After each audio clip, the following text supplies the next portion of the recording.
हम उस परिवार में जिसमें जन्म लिए हैं, उसकी जिम्मेदारियां हमारे ऊपर हैं।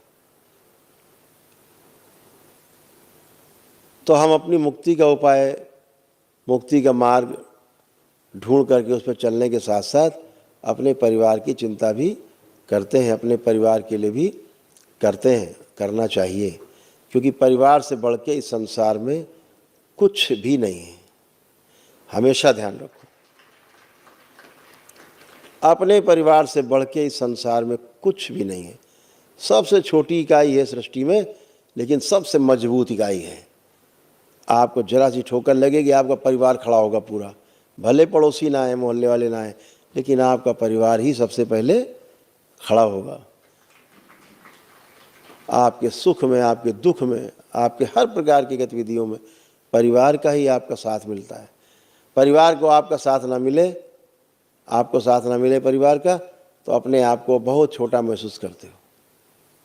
दुनिया का साथ मिल जाए, परिवार अगर साथ छोड़ दे तो फिर आप बहुत छोटा महसूस करते हो।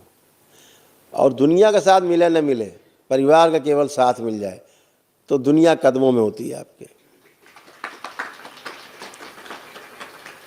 तो हमेशा परिवार को सर्वश्रेष्ठ मान के परिवार को आगे रख करके ही चलना है।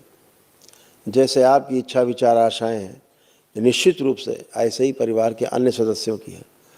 जब उनका हम सम्मान करके चलते हैं, एक अद्भुत सुख मिलता है आपको।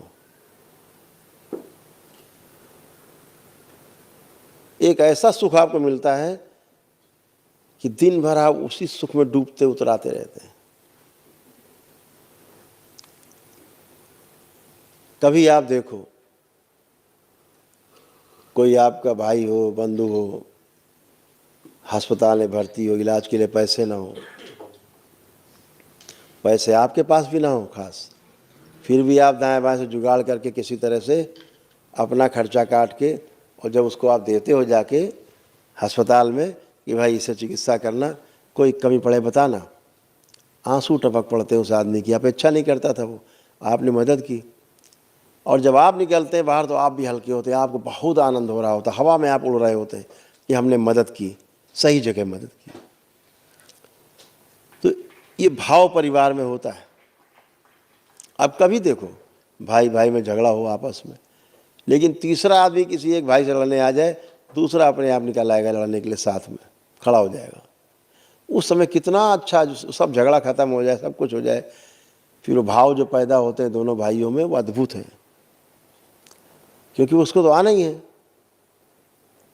कुछ भी नहीं इस संसार में, जो सबसे बड़ी वस्तु है जो आपके पास है, वो आपका शरीर है, जिसमें आप रहते हैं। शरीर पैदा होता है, ना इसका कोई धर्म है, ना इसकी कोई जाति है, ना इसका कोई मजहब है, ना इसका कोई समुदाय है। इसकी कोई पहचान नहीं है। इसकी सिर्फ एक पहचान है कि एक मानव ने धरती पर पुनः से जन्म लिया है, एक शरीर ने जन्म लिया है। और यही महत्वपूर्ण है। मानव जीवन में एक मानवीयता शब्द है, ह्यूमैनिटी। ह्यूमैनिटी जो है, एक मानवीयता एक शब्द है। आप सड़क पर जा रहे हो, कभी अनुभव करके देखिए, कभी किसी गरीब आदमी को कोई पीट रहा हो, खड़े होकर मार रहा हो, आपके कदम रुक जाएंगे, भाई क्यों मार रहे हो?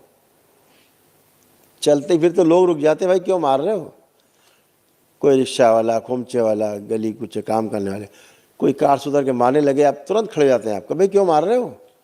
आपने अभी ये नहीं जाना जिसको मार रहे हैं किस जाति का है, किस धर्म का है, मजहब का है, किस संप्रदाय का, कुछ नहीं पता आपको, लेकिन मानवीयता आपके है ना अंदर, वो आपको खड़ा कर देती है। आपकी गाड़ी किनारे खड़ी करके आप उतर आते हो, हाथ मत लगाना, क्यों मार रहे हो इसको?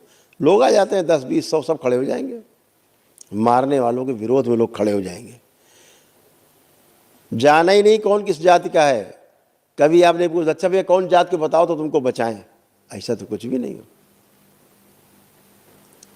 ऐसा कुछ भी नहीं। पता लगे कोई वहां से डूब रहा है, उससे पूछो पहले जाति बताओ भैया कौन जात है तुम्हारी, फिर तुमको निकाले हम। अरे भाई तब तक तो निपट जाएगा, वो तो कुएं का पानी पी जाएगा, पूरा काम ही खत्म हो जाएगा। तो अंदर मानवीयता भारी पड़ती है, बहुत ऊपर है, वो बहुत स्ट्रांग, बहुत ताकतवर है, वो सबसे आगे है, जिसे हम डुबो देते हैं, दबा देते हैं, दब जाती हैं स्मृतियों के कारण। और जब स्मृतियाँ हटती हैं तो फिर आप एक आज़ाद पंछी की तरह होते हो, सभी लोग आज़ाद पंछी की तरह, और जीना सरल होता है। तो हमेशा ध्यान रखो कि परिवार हमारा सर्वश्रेष्ठ है, परिवार की सेवा के लिए, समाज की सेवा के लिए, या पूरी सृष्टि की अस्तित्वगत व्यवस्था को समझने के लिए, उसको समझाने के लिए लोगों तक इस शरीर की आवश्यकता है। तो सबसे महत्वपूर्ण जो कड़ी है पूरे परिवार में, अगर 10 लोग हैं तो एक एक करके शरीर है, सारे 10, और 10 महत्वपूर्ण हैं। प्रत्येक 9 अगर 10वें की चिंता करता है तो वो परिवार है। और यही श्रृंखला एक समाज के रूप में विकसित हो जाती है। छोटे छोटे परिवार मिलकर एक समाज बन जाते हैं, तमाम समाज मिलकर के पूरी सृष्टि की रचना हो जाती है। तो हमेशा अपने इस शरीर को स्वस्थ रखना है, शारीरिक रूप से, मानसिक रूप से, आध्यात्मिक रूप से स्वस्थ रखना है। जब 3 चीज़ें आप कर लोगे, शारीरिक, मानसिक और आध्यात्मिक रूप से जब आप स्वस्थ होगे, तो निश्चित समझ लीजिएगा आप आर्थिक रूप से, पारिवारिक रूप से और सामाजिक रूप से अपने आप मजबूत हो जाओगे। तुम्हें कोई डिगा नहीं सकता।